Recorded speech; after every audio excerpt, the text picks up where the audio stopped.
Hello everyone, हम अब तक विलोपन विधि और प्रश्नावली 3.4 का पहला क्वेश्चन पढ़ चुके हैं। यदि आपने ये वीडियो नहीं देखी है तो डिस्क्रिप्शन बॉक्स में जाकर इन वीडियो को देख लो।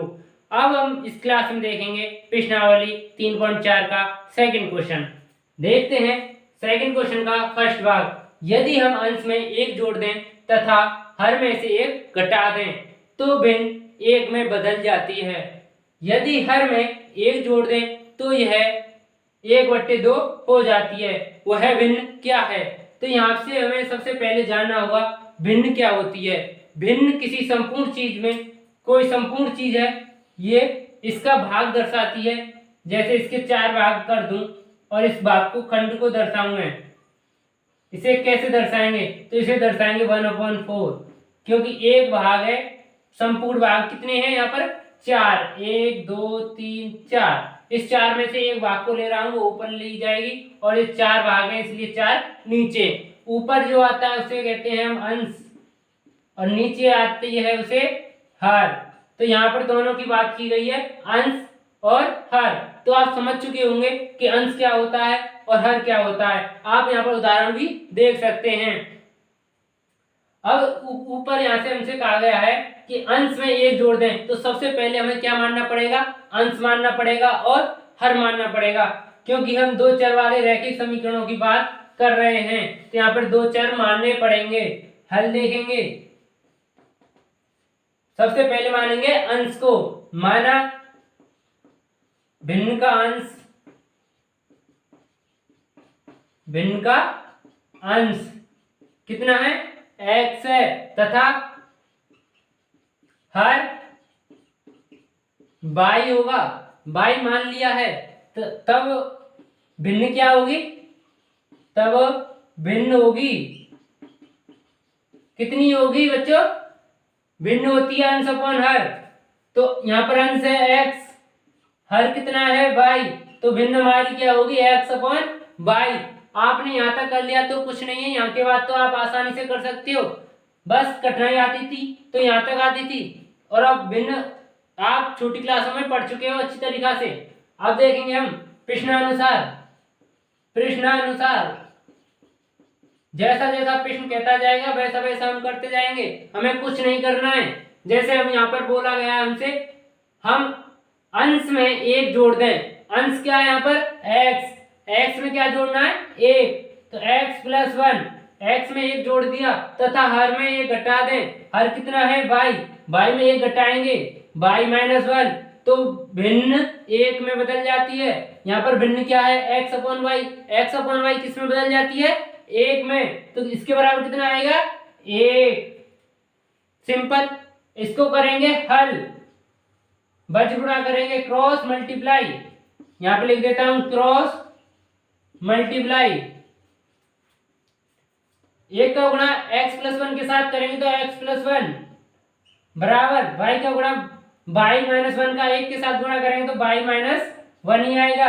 इससे समीकरण प्राप्त होगा x, y का करेंगे पश्चांतरण, इधर आएगी तो y माइनस की, क्योंकि इधर प्लस है, बराबर -1 जो का त्यों, इधर का +1 इधर जाएगा तो -1 हो जाएगा।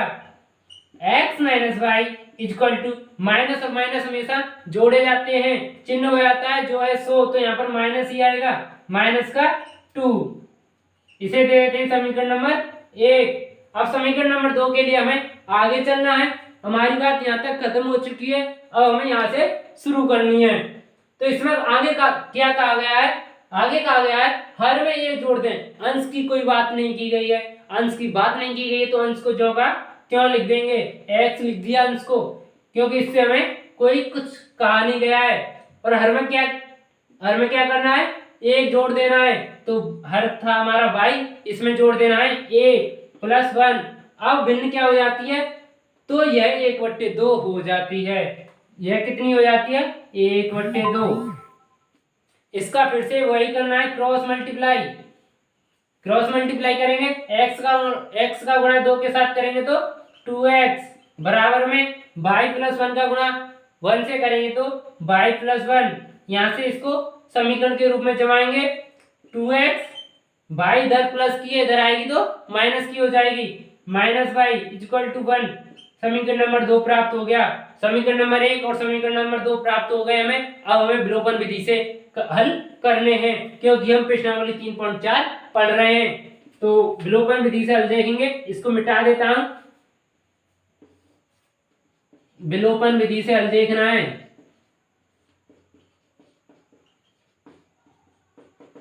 विलोपन विधि, समीकरण नंबर 1 दिया हुआ है, समीकरण नंबर 2 दिए हुए हैं। सबसे पहले क्या करना है, x या y के गुणांक को समान करना है, क्योंकि हमें एक चर गायब करना होगा, क्योंकि यह विलोपन विधि है। तो हम यहाँ से क्या गायब करें, यदि x को गायब करना चाहेंगे आप, तो यहाँ पर हमें 2 के साथ गुणा करना पड़ेगा, क्योंकि यहाँ x का गुणांक 2 है और यहाँ पर x का गुणांक 1 है। यदि आप y को गायब करना चाहोगे तो y का गुणांक यहाँ पर भी 1 है और यहाँ पर भी 1 है।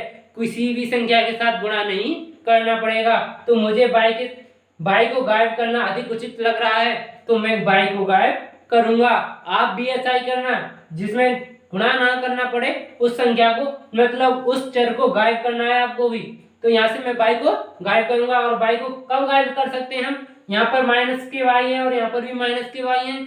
माइनस और माइनस जोड़े जाते हैं, अगर मैं इनको जोड़ूंगा तो ये जोड़े जाएंगे और माइनस का 2y हो जाएगा। हमको ये घटाने होंगे तो इसके चिन्ह परिवर्तित कर देंगे और ये प्लस की हो जाएगी। तो यहाँ से यहाँ आसानी से y को काटा जा सकता है। तो मैं क्या करूं, समीकरण 1 में से समीकरण 2 को घटा दूं।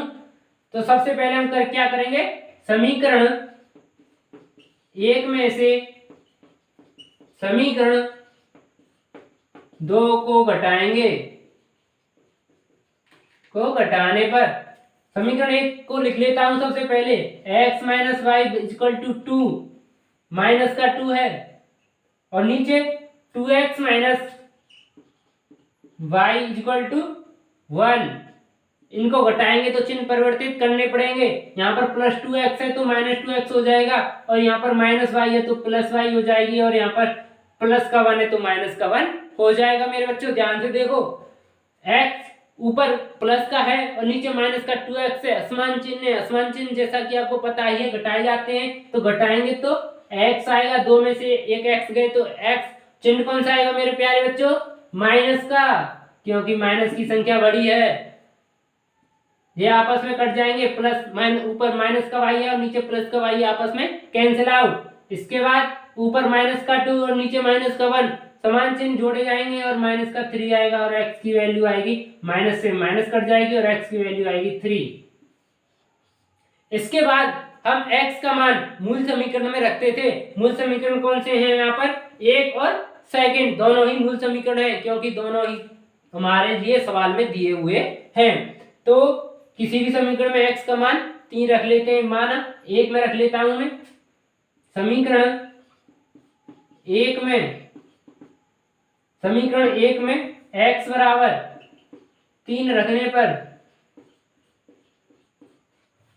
समीकरण 1 में x का मान 3 रखेंगे, 3 माइनस y के स्थान पर y equal to -2, minus y equal to -2, इधर प्लस का 3 इधर जाएगा तो माइनस का 3 हो जाएगा, -3, और माइनस y इक्वल टू -5, क्योंकि जोड़े जाएंगे समान चिन्ह है, और माइनस से माइनस कट जाएगा, y बराबर 5 आएगा।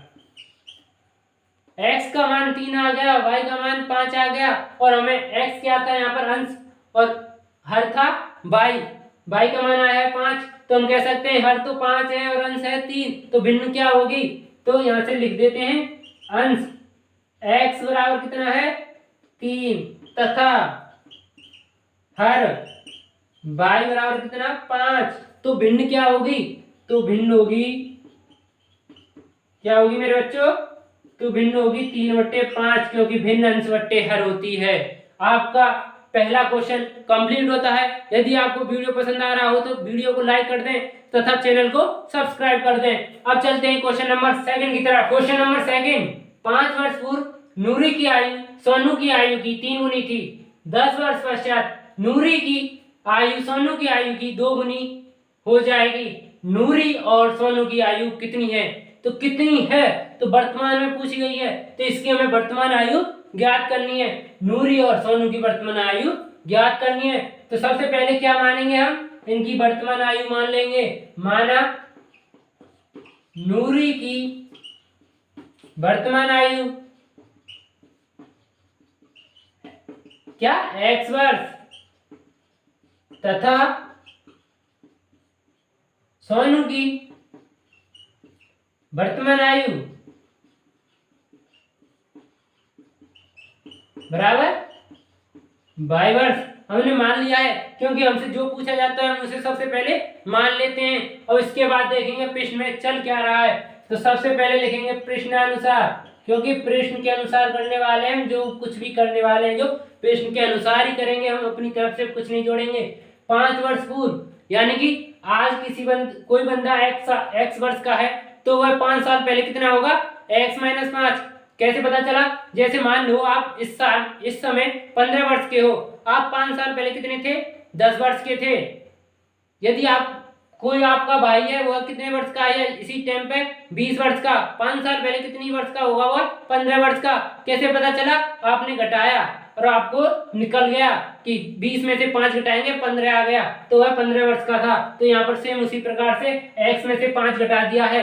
तो नूरी 5 वर्ष पूर्व कितने वर्ष की थी? x - 5 वर्ष की आयु सोनू की आयु की 3 गुनी थी। सोनू की मतलब दोनों की 5 वर्ष पहले। तो मान लेता हूं हम नूरी की कितनी आयु 5 वर्ष पहले? x - 5, और तथा सोनू की 5 वर्ष पहले कितनी आयु थी? y - 5। ये दोनों बराबर नहीं है, ये दोनों बराबर नहीं है, बराबर करनी है। कैसे बराबर करेंगे? की आयु 3 गुनी थी। कौन की आयु 3 गुनी थी? नूरी की। नूरी की आयु 3 गुनी है तो इसमें 3 का गुणा करना पड़ेगा, क्योंकि वह पहले से ही 3 गुनी है। तो इसमें 3 का गुणा करेंगे तभी तो आपस में बराबर होंगे। जैसे बोला कि यह 30 है और यह 10 है, तो 10 का यह 3 गुनी है, नूरी 3 गुनी है, तो किस में गुणा करेंगे आप? 10 में करेंगे आप गुणा 3 का, तभी तो ये 30 बराबर 3 × 10 होगा। तो यहाँ पर उसी प्रकार से सोनू की आयु में 3 का गुणा करना है हमें। समझे बच्चे? कि ऐसा मत करना कि कहीं x - 5 में ही 3 का गुणा कर रहे हैं और आपका क्वेश्चन गलत हो जाए, ऐसा नहीं है। यहाँ पर y - 5 अर्थात सोनू की आयु में 3 का गुणा करना है, क्योंकि नूरी बड़ी है सोनू से। तो इससे हल करेंगे तो x - 5 बराबर 3 का गुणा y के साथ करेंगे तो 3y, माइनस 3 का गुणा 5 के साथ करेंगे तो 15। इसको करेंगे पश्चांतरण तो x, 3y को इधर लाएंगे तो -3y बराबर -15 का जो का त्यों रहने देंगे, और इधर -5 है, इधर लेकर जाएंगे तो +5 हो जाएगा। x - 3y बराबर -15 और प्लस के 5, असमान चिन्ह घटाए जाते हैं, चिन्ह रहता है जिसकी संख्या बड़ी हो तो माइनस की संख्या बड़ी है, क्योंकि 15 बड़े होते हैं। -10, यह बन गया हमारा इक्वेशन नंबर फर्स्ट, समीकरण नंबर 1। दूसरी यहाँ तक बात हमने कर ली है। इससे आगे हम करेंगे 10 वर्ष पश्चात। कितने? 10 वर्ष बाद। तो कोई बंदा 10 साल का है, 10 वर्ष बाद कितना हो जाएगा? 20 साल का। तो क्या करना है हमको? जोड़ करना है। 10 वर्ष पश्चात नूरी की आयु सोनू की आयु की 2 गुनी हो जाएगी। तो सबसे पहले नूरी की आयु को लिख लेते हैं, x + 10 बराबर नहीं करना है, और दूसरी साइड सोनू की आयु लिख लेनी है। कितनी? y + 10, क्योंकि 10 वर्ष पश्चात वो भी तो उसकी आयु में तो भी 10 वर्ष बढ़ेंगे और इसकी भी में 10 वर्ष बढ़ेंगे। 2 गुनी हो जाती है। किसकी आयु 2 गुनी है? नूरी की। तो गुणा किसमें करना है हमें? सोनू की आयु में, ना कि नूरी की आयु में। नूरी की आयु पहले से ही 2 गुनी है, तो उसको बराबर करने के लिए हर एक में लगाते हैं 2 का गुणा, जितना बोला गया उसका गुणा, क्योंकि हर एक का सहारा बाबा श्याम हमारा। इसे हल करेंगे x + 10 बराबर 2 का गुणा y के साथ करेंगे तो 2y प्लस 2 का गुणा 10 के साथ करेंगे तो 20। इसको करेंगे हल। x माइनस इधर प्लस का 2y था तो इधर आएगा तो -2y बराबर 20, और इधर से -10 जाएगा उधर, क्योंकि इधर +10 था तो उधर जाएगा तो -10 हो जाएगा।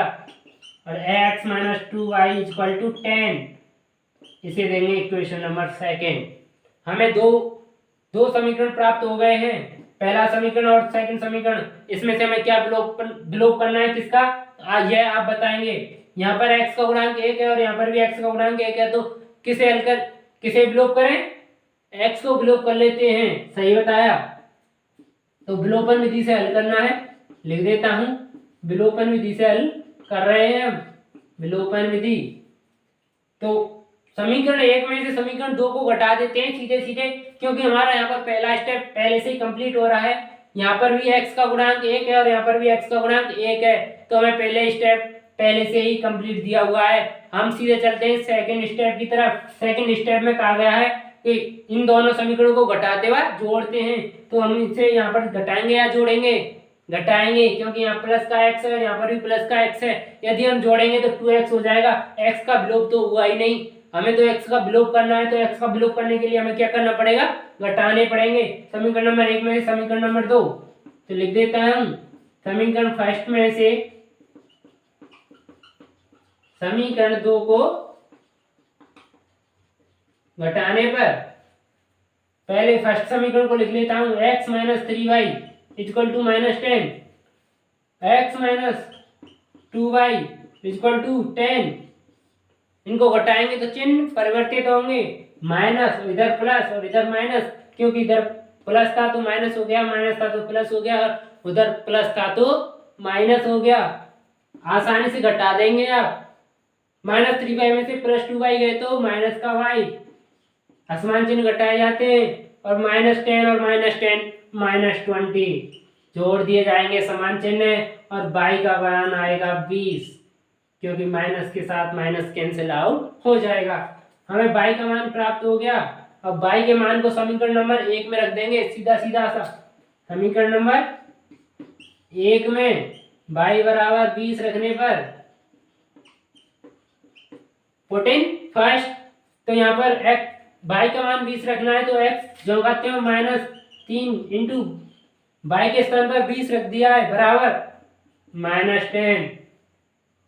x -3 के गुणा 20 के साथ करेंगे 60 बराबर -10। इसी जोश के साथ बढ़ते रहिए बच्चों। x बराबर -10 + 60, क्योंकि माइनस के 60 से उधर जाएंगे तो प्लस के 60 हो जाएंगे, और x की वैल्यू आएगी 50। अब ध्यान देना है बच्चों, x हमने क्या माना था? x माना था हमने नूरी की आयु, तो नूरी की आयु कितनी आ गई? 50 वर्ष। लिख देता हूं नूरी की आयु x बराबर 50 वर्ष, तथा सोनू की आयु कितनी है? 20 वर्ष। ये वर्तमान आयु है बच्चों। सोनू की आयु y बराबर 20 वर्ष। आपका क्वेश्चन नंबर 2 भी कंप्लीट होता है। अब चलते हैं क्वेश्चन नंबर 3 की तरफ। क्वेश्चन नंबर 2 का थर्ड पार्ट क्या कहता है? दो अंकों की संख्या के अंकों का योग 9 है। इस संख्या का 9 गुना संख्या के अंकों को पलटने से बनी संख्या का 2 गुना है, वह संख्या ज्ञात कीजिए। हमें संख्या ज्ञात करनी है, वो भी 2 अंकों की, क्योंकि हमसे कहा गया है 2 अंकों की संख्या है। 2 अंकों की संख्या का योग दिया हुआ है, और हमें क्या दिया हुआ है? संख्या दी हुई है, उसका 9 गुना उस संख्या के अंकों को पलटने से बनी संख्या का 2 गुने के बराबर है, तो वह संख्या ज्ञात कीजिए। हल देखेंगे। सबसे पहले समझ लेते हैं संख्या होती क्या है। जैसे कोई संख्या है 25, इसे हम ऐसे तो नहीं लिख सकते x y, ऐसे लिखना सही रहेगा क्या? x और y, x बराबर 2 y बराबर 5, नहीं, ऐसे नहीं होती है। यह कोई संख्या है तो ये हमें तभी प्राप्त होगी 20 में 5 जोड़ेंगे। 20 को हम x मान लें और 5 को y माने, क्योंकि यह इकाई अंक है और यह दहाई का है, तो दहाई में 2 अंक आते हैं, 0 और 2। तो सबसे पहले हमें संख्या माननी पड़ेगी। तो संख्या कैसे मानेंगे? मान लेता हूं, ऐसे ही मान लेते हैं। माना संख्या 10x + y है, 10x + y है। आपको समझ में आ गया कैसे? जैसे अब समझो कोई 10 है, उसके साथ आपको 25 निकालना है। 10 के साथ 2 का गुणा करेंगे और उसमें 5 जोड़ेंगे, तभी तो 25 आएगा। यहाँ पर y बराबर 5 है और x बराबर 2 है, तभी तो हमें 25 प्राप्त हो रहा है। यदि मैं 2 और 5 बोल दूं तो इसे 25 नहीं बोलेंगे, इसे जोड़ेंगे तो 7 आएगा। तो हमें संख्या प्राप्त करनी है। जैसे और कोई ले लो, जैसे यहाँ पर 5 और 2 बामन लेना है आपको, तो 5 का गुणा 10 के साथ करेंगे 50 आएगा, तभी तो 2 जोड़ेंगे तभी तो 52 आएगा। तो इसलिए यह इकाई अंक है, इकाई अंक हमेशा अकेला आता है और दहाई अंक 2 अंक आते हैं उसमें कम से कम। तो यहाँ पर यह 2 अंक हैं, 10 का गुणा करना पड़ेगा क्योंकि दहाई बनानी है। तो यहां से आपको समझ में आ गया। तो इसमें इकाई का क्या है, इकाई अंक है, इकाई अंक है बराबर 22 तथा दहाई का अंक है तथा दहाई बराबर x। यहाँ पर दहाई लिख दिया है तो x ही आएगा क्योंकि 10 दहाई में चला गया। तो आगे देखते हैं सवाल क्या कहता है। तो प्रश्नानुसार, अब हम प्रश्न के अनुसार करेंगे, जो प्रश्न कहता जाएगा हम उसे करते चलेंगे। 2 अंकों की संख्या के अंकों का योग, तो यहाँ पर इकाई अंक और दहाई अंक 2 अंक है, इन दोनों का योग दिया हुआ है 9। तो x प्लस वाई, इन दोनों का योग कितना दिया हुआ है 9। एक समीकरण तो हमें आसानी से प्राप्त हो गया, इसमें तो हमें कुछ करना ही नहीं पड़ा। अब आगे चलते हैं। इस संख्या का 9 गुना, कौन सी संख्या का, इस संख्या का लिख दो भैया 10x प्लस वाई, इसका 9 गुना, 9 गुना मतलब 9 का गुणा। संख्या के अंकों को पलटने से बनी संख्या। अब संख्या को पलटे, अंकों को कैसे पलटेंगे, ऐसे पलटेंगे जैसे 27 है, इसमें इकाई कौन सा है 7 तथा दहाई कौन सा है 2। अंकों को पलटने का मतलब इकाई को तो बना दो दहाई और दहाई को बना दो इकाई। तो यहाँ पर 7 इकाई है, इसे मैं दहाई बना दूं और 2 को बना दो इकाई, तो यह कौन सी संख्या बन जाएगी 72। तो ऐसे यहाँ पर बदलना है। तो यहाँ पर इकाई कौन सा है 22, इसे क्या बनाना है हमें दहाई, 22 को बना देना है दहाई। तो दहाई बनाएंगे, दहाई में करते हैं हम 10 का गुणा और यहाँ पर दहाई है x, x को बना देना है इकाई। समझ में आ गया, पलट दी संख्या, इकाई तो बना दी, इकाई तो बना दी दहाई और दहाई बना दी इकाई। समझ में आ गया। अंकों, संख्या के अंक पलटने को कहा गया था, हमने अंक पलट दिए हैं। संख्या से बनी का 2 गुना है, 2 गुना है, तो इसमें बराबर करके 2 लिख देता हूं। ये दोनों पक्ष हो गए आपस में बराबर। इसे करते हैं हल। 9 का गुणा x के साथ 10x के साथ करेंगे तो 90x प्लस y के साथ 9y बराबर में क्या आएगा, 2 का गुणा 10y के साथ करेंगे तो 20y प्लस 2 का गुणा x के साथ करेंगे तो 2x। 90x इधर 2x है माइनस, इधर आएगा तो माइनस 2x प्लस 9y और इधर से माइनस 20y इक्वल टू 0। यहाँ पर कुछ नहीं बचा है तो क्या लिखेंगे 0। 90 में से 2 गए तो 88 माइनस 20 बड़े हैं तो क्या आएगा 11। 20 में से 9 गए तो 11 और 20 बड़े हैं तो माइनस है, माइनस आएगा बराबर 0। यहाँ से आपको 11 कॉमन आ रहा होगा क्योंकि हम करेंगे सरल फॉर्म में लेंगे। सबसे पहले 11 कॉमन ले लेता हूँ और 11 को भेज देते हैं हम 0 में। तो सीधा सीधा लिख देता हूँ, 11 को कॉमन दिखाऊं या नहीं, रहने दो, इंटेलिजेंट हो आप। यहाँ से 11 कॉमन आया तो 11 का भाग 88 में देंगे 8 बार और 11 का भाग 11 में देंगे 1 बार, तो 8x माइनस वाई बराबर 0 लिखा है मैंने। इसमें आगे 11 आता, 11 को भेज दिया मैंने 0 के नीचे। तो हमें क्या प्राप्त होगा, दूसरा समीकरण 8x minus y equal to 0। समीकरण 1 और समीकरण 2 प्राप्त हो गए। अब हल करने हैं विलोपन विधि से। हल करते हैं विलोपन विधि।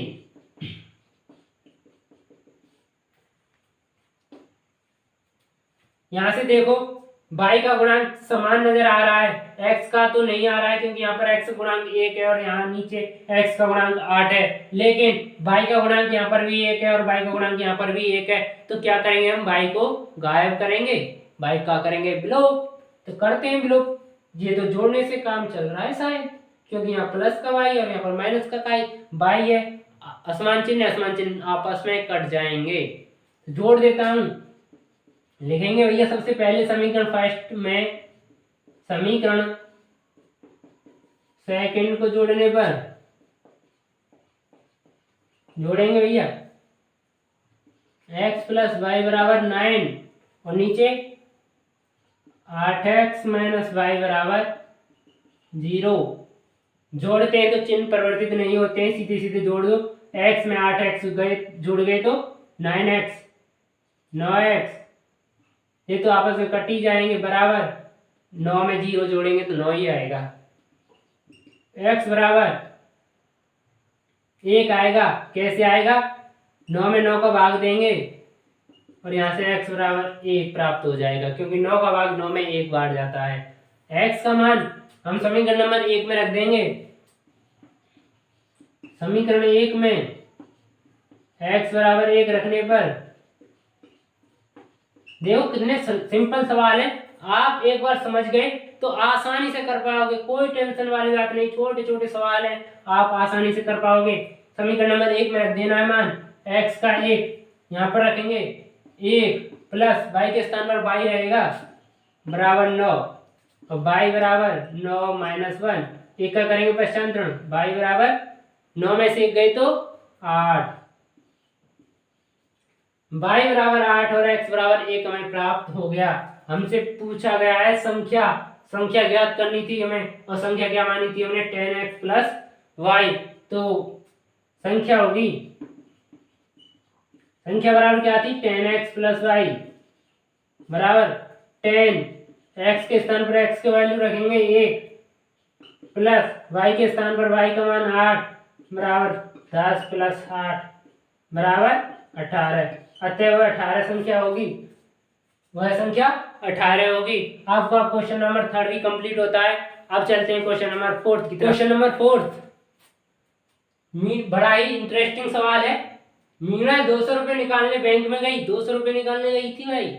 उसने खजांची से 50 रुपये तथा 100 रुपये के नोट देने के लिए कहा। मीना ने कुल 25 नोट प्राप्त किए और ज्ञात कीजिए कि उसने 50 रुपये और 100 रुपये के कितने कितने नोट प्राप्त किए।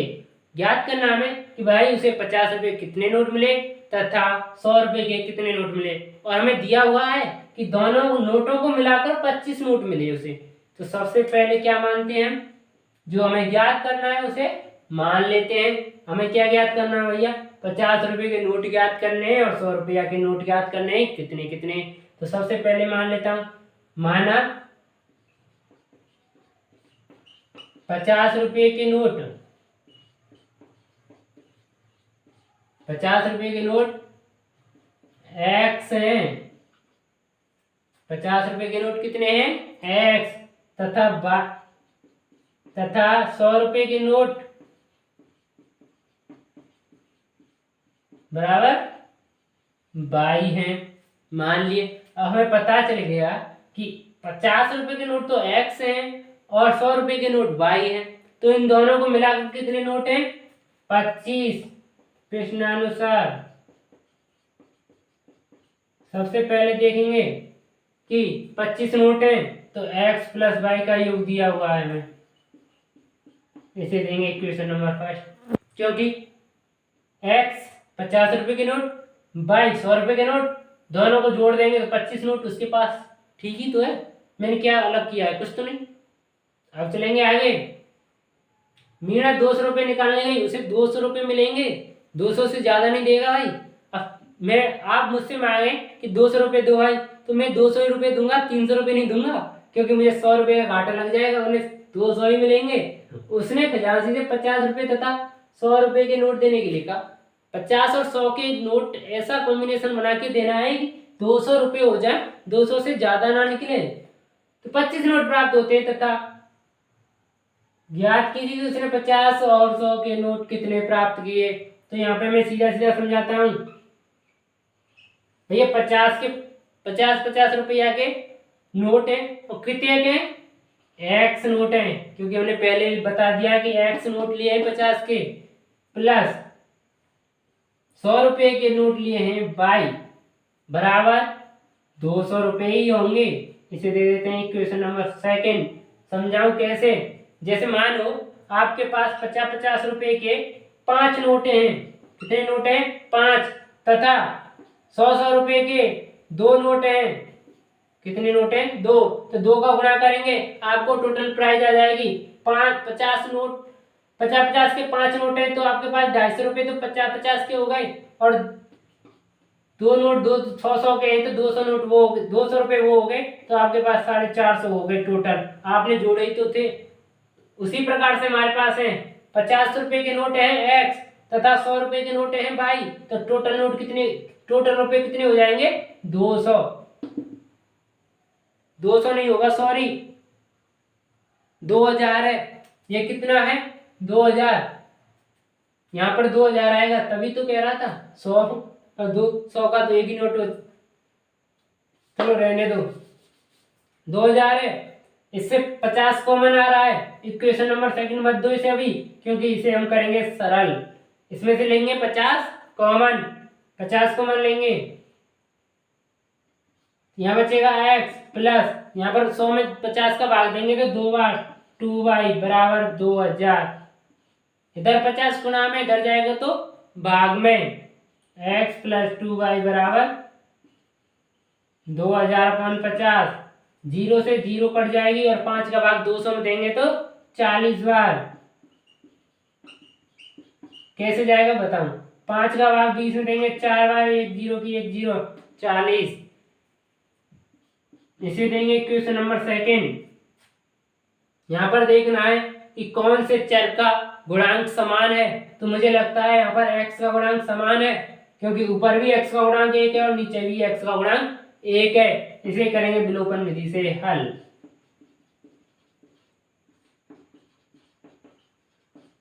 विलोपन विधि से हल करना है, ऊपर x का गुणांक 1 है, नीचे भी x का गुणांक 1 है, ऊपर प्लस है नीचे भी प्लस है, समान चिन्ह, तो क्या करेंगे हम घटाएंगे।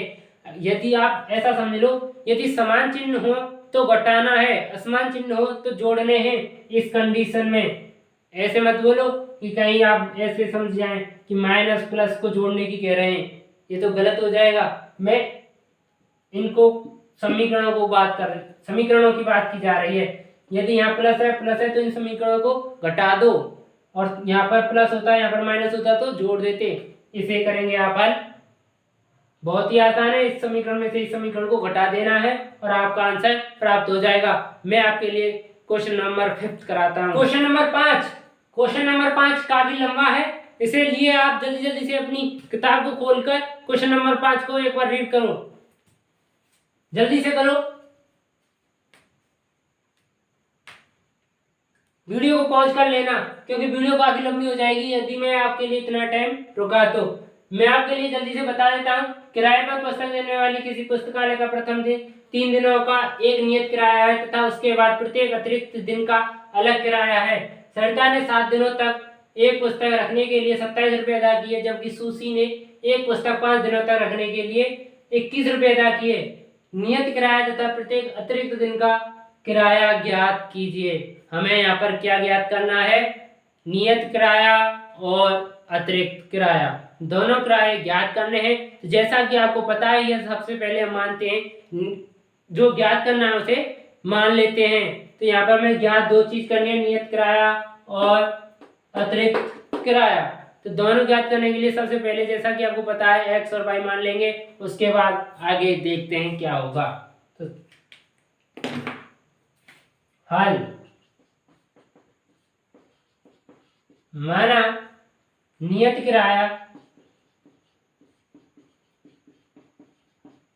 कितना है x रुपये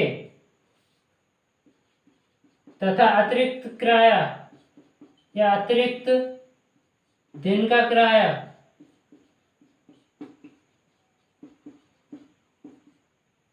बराबर 22 रुपये। पुस्तकालय 3 दिनों के लिए तो एक नियत किराया तय कर रखा है पुस्तकालय ने। जैसा कि आप कोई बुक लेके जाओ, 3 दिन में लौटाओगे तो आप इतने ही रुपए अदा करने ही होंगे। जैसे मान लो कि आपको एक बुक लेके जानी है, वो आप 3 दिन के लिए लेकर गए, आपको 5 रुपए देने हैं। कितने रुपए देने हैं? 5 रुपए। अब वो कहेगा कि भाई तू 5 दिन के लिए तो ले, 3 दिन के लिए तो तू लेकर जा, तुझे 5 रुपए देने पड़ेंगे। यदि आपने 3 दिन में नहीं लौटाए तो मैं पर डे के 5 रुपए लूंगा। 1 दिन लेट हुआ तो 5 रुपए, फिर 2 दिन लेट हुआ तो 5 ये और 5 उस दिन के, कितने हो गए? 10। मतलब प्रत्येक दिन के 5 रुपए लूंगा। पहले 3 दिन के लिए तो उसने फिक्स कर रखा है, 5 दिन के लिए देना ही देना है। मतलब पहले 3 दिन में उसे 5 रुपए या जितने फिक्स किराया कर रखा है कि भाई कोई भी लेकर जाओ, कोई भी बंदा लेकर जा सकता है बुकों को, और आप सभी को इतना ही रुपए देना है 3 दिन के लिए।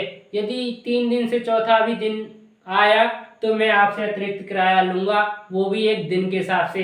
वो दिन के हिसाब से कितना किराया है और नियत किराया कितना है वह दोनों ज्ञात करने हैं।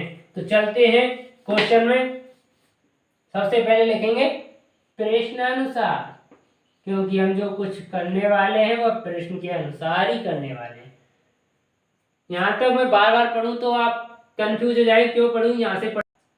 सरिता ने 7 दिनों तक एक पुस्तक रखने के लिए 27 रुपए अदा किए। कितने रुपए दिए? 27 रुपए, जिसमें से 3 दिन के लिए तो फिक्स किराया था कितना? x रुपए। बचे कितने दिन? 4 दिन बचे। उसने 4 दिन के लिए प्रत्येक एक दिन के लिए 22 रुपए दिया, तो 4 दिन के कितने रुपए दिए? 4 तो उसको टोटल रुपए कितने दिए उसने? 27। यहाँ से हमें समीकरण नंबर 1 प्राप्त होता है। x का किराया तो फिक्स है कि भाई 3 दिन रखना है तो तुझे इतना किराया तो देना ही है। उसके बाद पर डे के हिसाब से 4 दिन के 22 बराबर 27। दूसरा समीकरण देखेंगे, जबकि सुशी ने एक पुस्तक 5 दिनों तक रखने के लिए 21 रुपए अदा किए, तो x वही। उसके बाद कितने दिन बचे? उसने 5 दिन रखा, 3 दिन तो नियत किराया था, तो 2 दिन बचे। 2 दिन यहाँ पर 2y, एक दिन का y तो 2 दिन का 2y किराया, और कितने रुपए दिए? 21। यहाँ से समीकरण नंबर 2 प्राप्त हो गया। दोनों एक्सों के गुणांक बराबर हैं 1-1, तो इसे जोड़ दे मतलब घटा देंगे, क्योंकि यहाँ पर दोनों के चिन्ह समान है, समान चिन्ह होने पर घटाते हैं, घटाएंगे। विलोपन विधि है तो लिख देता हूँ, विलोपन विधि से हल कर रहा हूँ, विलोपन विधि से हल कर रहे हैं, लिख देना पेपर में भी, क्योंकि पता चल जाए एग्जामिनर को कि आपने कौन सी विधि काम में ली है। तो हम विलोपन विधि को काम में ले रहे हैं। घटाएंगे x + 4y बराबर 27, और नीचे x + 2y = 21। घटाएंगे तो चिन्ह परिवर्तित होते हैं, यहाँ पर माइनस, यहाँ पर माइनस, और यहाँ पर भी माइनस। x में से x गया तो 0, 4y में से 2y गए तो 2y बराबर 27 में से 21 गए तो 6, और y बराबर 3 प्राप्त होगा। y का मान हमें 3 प्राप्त हो गया। y के मान को हम समीकरण नंबर 1 में रखेंगे। समीकरण 1 में y बराबर 3 रखने पर तो x + 4 × 3 बराबर 27, y के स्थान पर 3 रख दिया है। हल करेंगे x + 4 × 12 बराबर 27, और x बराबर 27 - 12, x बराबर कितना आएगा? 15। तो उसने नियत किराया 15 रुपए रख रखा है, तथा पर डे का किराया उसका 3 रुपए है। तो यहाँ पर नियत किराया कितना है? 15 रुपए, तथा पर डे का किराया 3 रुपए। यदि आपको वीडियो पसंद आई हो तो वीडियो को लाइक कर दें, तथा इसी प्रकार की और वीडियो देखने के लिए चैनल को सब्सक्राइब कर